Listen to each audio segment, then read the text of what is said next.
Hey, and in this video, I'll show you how to keep Spotify running in background. Spotify songs stop running in background.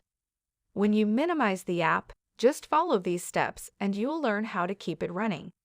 In background, I'm using Android device, but iPhone users should be able to find the settings to go to your phone settings.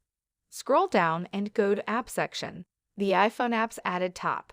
See here for a Spotify app and open it up. Proceed to Data Usage. Scroll down and find the section named Background Data. Switch the toggle on next to it. This should help you to keep Spotify running in background. If background data switch was already turned on before then, I would suggest you delete your Spotify app and install it one more time. Again, that is what this video. I hope this guide was helpful and you were able to keep Spotify running in background. Don't forget to like this video.